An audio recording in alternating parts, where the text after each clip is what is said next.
Olá, turma, tudo bem? Aqui quem fala é o professor Ricardo Acme e hoje nós vamos dar prosseguimento no conceito de calorimetria. Então, a segunda aula de calorimetria é sobre calor latente. Calor latente, vamos utilizar calor latente quando há mudança de estado físico de um corpo, ou seja, na fusão, na vaporização, conforme a figura ao lado. Então, acontece mudança de estado físico em uma fusão, numa vaporização, condensação, solidificação. Então, quando acontece justamente isso, essa energia é necessária para mudar o estado físico de um corpo, vamos usar o conceito de calor latente em si. Nesse processo da fusão, por exemplo, ou da vaporização, o corpo necessariamente tem que receber calor. E o contrário disso, para ele solidificar ou para ele condensar, o corpo tem que ceder calor. Quando a gente coloca uma água no congelador, por exemplo, e vira gelo, certo? A quantização dessa quantidade de calor é dada pela seguinte equação: Q igual a M vezes L. Então, em que Q é a quantidade de calor latente, M é a quantidade, a massa do corpo, e L é o calor latente de fusão, de vaporização, solidificação e assim por diante. A aplicação do conceito está no exercício 1, dada pela seguinte relação: um corpo de 10 gramas no estado sólido é aquecido até o ponto de fusão. Sabendo que o calor latente do corpo de fusão, 35 calorias por grama, determina a quantidade de calor recebida pelo corpo. Posso usar até uma regra de 3, significa 35 calorias por grama. Significa que para cada 1 grama desse corpo, você precisa de 35 calorias. 10 vai dar 350. Ou usar a expressão Q igual a M vezes L, ou também conhecido como Q-mole. M vezes L, 10 vezes 35 dá 350 calorias. Certo? Esse é o exemplo 1, bem direto, massa vezes calor latente. Segundo exercício, traz um gráfico para a gente analisar. E esse gráfico é importante na calorimetria, em que você há mudança de temperatura e mudança de estado físico. Então, a primeira parte, ele quer o calor latente de fusão. Para descobrir o calor latente de fusão, para uma massa de 100 gramas, você tem que analisar a parte do gráfico onde há mudança de estado físico. E a parte do gráfico onde há mudança de estado físico é de 600 calorias até 1.200 calorias. Consequentemente, você tem a quantidade de energia, que é 600 calorias, para mudar o estado físico, ou seja, quando a temperatura permanece constante, e a massa, 100 gramas. Usando a expressão M igual a vezes L, 600 é igual a 100 vezes L, tira que L é 600 dividido por 100, que equivale a 6 calorias por grama. Certo? Então, quando há essa mudança de estado físico, não há variação de temperatura, conforme a curva de aquecimento de uma determinada substância simples. Essa substância simples, essa curva de aquecimento, vai mostrar pontos em que há variação de temperatura, a temperatura sobe, e pontos em que a temperatura permanece constante. Então, nessa parte em que a temperatura modifica, você tem um corpo é apenas um estado. Quando você muda de um estado para o outro, aqui você vai ter tanto sólido quanto líquido. Vai ser na fusão ou na vaporização. Conceito importante numa curva de aquecimento, que é o que a gente vê, quando uma substância simples muda de fase ou muda seu estado físico, sua temperatura necessariamente permanece constante. Ok? Daí nós vamos para os exercícios em classe em si. Então, para aí um pouquinho o vídeo, leia com bastante atenção, verifica quais são os dados importantes do exercício para a gente resolver. Então, ali, depois de uma análise do exercício, pergunta: antes de entrar na última, calcule qual a quantidade de energia fornecida pelo atrito em joules para aumentar a temperatura do bloco de gelo de menos 10 até 0.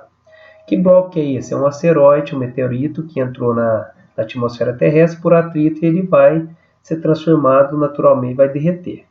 Então, para resolver esse conceito, separe bem os dados aí. Nós temos uma quantidade de 20 kg ou 20 mil gramas. O calor específico do gelo é igual a 0,5 calorias por grama grau Celsius. E a variação de temperatura de menos 10 até 0 equivale a 10 graus Celsius. Certo? Calculando essa quantidade de calor é 2.000 gramas. Por que 20 mil gramas? Desculpa, 20 mil gramas. Por que 20 mil gramas? Porque nós estamos trabalhando com calor específico em calorias por gramas graus Celsius. Então, consequentemente, nós vamos trabalhar no sistema de calorias. 20.000 vezes 0,5 vezes 10. calculamos aqui igual a 100.000 calorias, ou 100 quilocalorias. Entretanto, a pergunta foi em joules, e foi dado, admita que uma caloria equivale a 4,2 joules, é 1 para 4,2. Consequentemente, 100 vezes 4,2, 420 kJ. Então, 100 calorias, 100 quilocalorias, melhor dizendo, é 420 kJ. Essa é a resposta da A. Já a resposta da B pergunta o seguinte: transformar o gelo, 20 kg de gelo, a 0 graus Celsius em água a 20. Então, acontece duas formas de energia. A primeira é para fundir o gelo. Nós temos aqui, para fundir o gelo. Nós temos que analisar a quantidade de calor para fundir. Sendo que foi dado que o gelo tem 20 kg ou 20.000 gramas, e o calor latente do gelo é em kJ por quilograma. Então, calculando em kJ, eu vou trabalhar a massa em quilogramas. Consequentemente, a quantidade de calor do gelo vai ser 20 vezes 300, 6.000 kJ para fundir essa quantidade de gelo. Só que, além de fundir o gelo, você tem que elevar a temperatura dessa água que foi fundida para 0 a 20 graus Celsius, conforme a letra B. E aí você tem a quantidade de calor sensível, em que M é 20 kg ou 20.000 gramas. Aí o calor específico da água é 1 calorias por gramas graus Celsius. Eu vou ter que trabalhar no sistema de calorias para variar a temperatura de 20. Por que 20? Porque você tem que elevar o gelo que transforma em água a 0 para a água líquida a 20 graus Celsius. Consequentemente, a variação de temperatura aqui, necessariamente, de forma necessária, tem que ser a 20 graus Celsius. Consequentemente, substituindo a equação pertinente à variação de temperatura, eu não vou usar aqui mole aqui, eu vou usar aqui macete. 20.000 gramas vezes 1 vezes 20 dá 40.000 calorias ou 400 quilocalorias. Fazendo a relação de novo de joules para quilojoules, né? Nós temos 400 vezes 4,2, 1.680. Ou seja, a quantidade de calor total para transformar gelo em água a 20, você tem 6.000 quilojoules para fundir o gelo e tem 1.680 para elevar a temperatura da água, dando um total de 7.680 quilojoules, ok?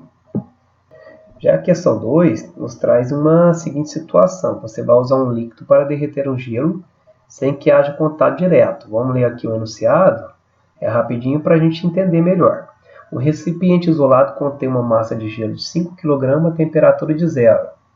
Por dentro desse recipiente passa uma serpentina pelo qual circula um líquido que se quer resfriar. Suponha que o líquido entre na serpentina a 28 graus Celsius e saia a 0 graus Celsius.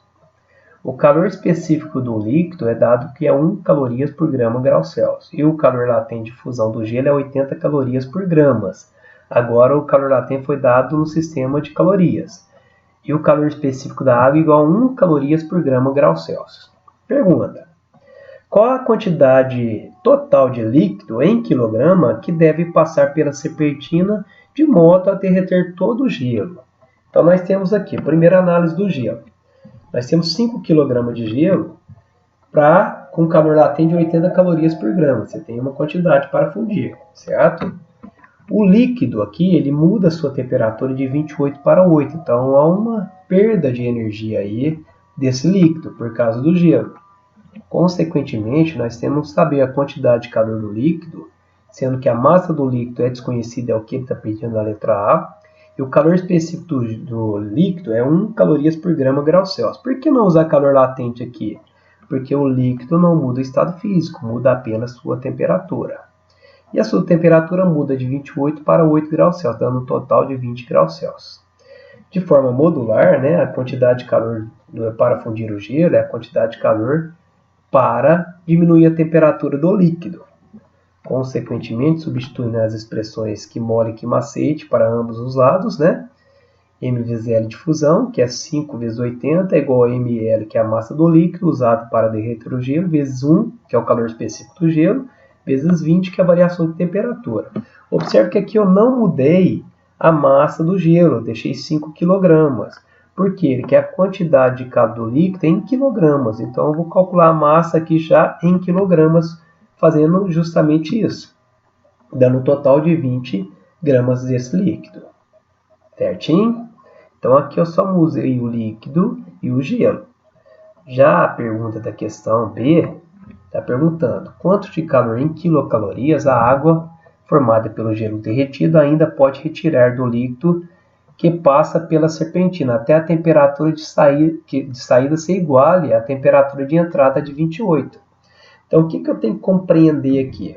Assim como a gente fez no exercício 1, vamos fazer no exercício 2. Quando você funde o gelo, você transforma em água a 0 graus Celsius. E essa água, para a letra B, vai aumentar a sua temperatura até 28 graus Celsius. Certo? Essa água tem 5 kg, que era 5 kg de gelo. Consequentemente, vai manter os 5 kg de água. O calor específico da água é igual a 1 caloria por grau Celsius. E a variação de temperatura da água vai ser de 28, porque a água a 0 transformando em 28 graus Celsius, que é a temperatura de entrada do líquido na serpentina. Substituindo a equação que modifica a temperatura de um corpo, que macete, é 5.000 vezes 1 vezes 28, 148.000 calorias é uma resposta, ou 148 quilocalorias, que é absolutamente a mesma resposta. Só a questão 3 nos traz uma situação muito comum em calorimetria. É você dar uma queima de um determinado alimento ou de um determinado combustível e falar do poder de combustão dele.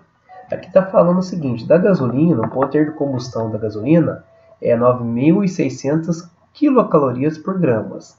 Já do etanol, do álcool, é 6.000 quilocalorias por quilograma, certo? E foi dada uma relação importante aqui para a gente fazer o cálculo de 1 litro. Considere a combustão completa de 1 litro desses combustíveis, para 1 litro de combustível.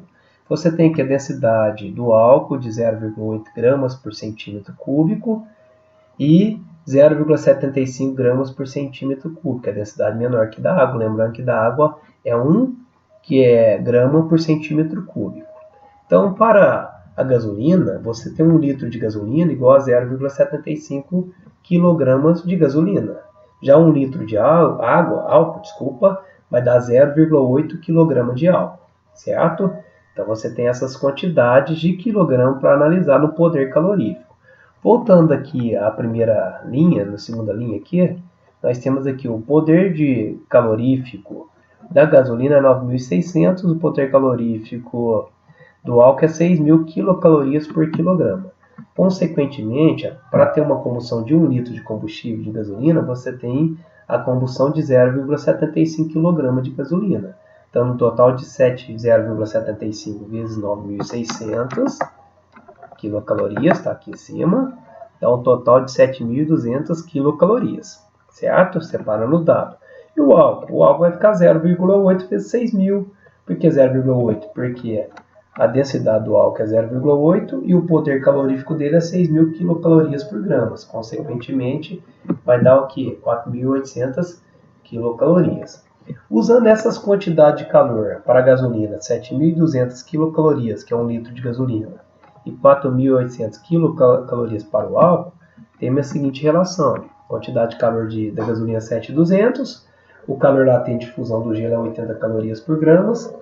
Temos a seguinte situação, Q é igual a M vezes L, 7.200 é igual a massa do gelo, vezes o calor latente de fusão, vai dar um total de 90 quilogramas. Que eu não transformei em calorias, deixei o quilo aqui. Consequentemente, a gente não vai calcular em gramas a mais, já vai calcular em quilogramas. O mesmo que foi feito para a gasolina, a gente faz análise para o álcool. Porém, agora, a quantidade de calor liberada pelo álcool é 4.800 quilocalorias, dando total, substituindo a equação, melhor dizendo, né? 4.800 é igual a massa de álcool, vezes 80, dá uma massa de 60 kg. Então, a alternativa correta para essa questão é a alternativa E. 60 kg para o álcool e 90 kg para a gasolina, certo? Então, é um problema em que você vai utilizar o poder de combustão de um determinado combustível. Poderia ser um alimento também. No item 2 da questão, traz a seguinte situação. Imagina que o preço é em relação ao poder calorífico. Quanto que um teria que equivaler ao outro, 1 litro de combustível em si, né? Vamos pegar 1 litro para 1 litro. Lembrando que 1 litro de gasolina libera 7.200 quilocalorias, conforme o exercício anterior. E 1 litro de álcool equivale a 4.800 quilocalorias. X é o preço do combustível do álcool. Y é o preço da gasolina. Então vai ficar 4.800 quilocalorias para o álcool sobre 7.200 quilocalorias. Você tem a relação proporcional entre a quantidade de energia liberada pelo álcool e a quantidade de energia liberada pela gasolina. Dá um total de 0,67, que equivale a 67%. O que significa isso? Que o preço do álcool deveria ser 67% do preço da gasolina. A relação 4.800 sobre 7.200 dá 0,67, que equivale à letra D. Certo? Então ficamos por aqui hoje. Forte abraço a todos e logo nos vemos na continuação das aulas sobre calorimetria.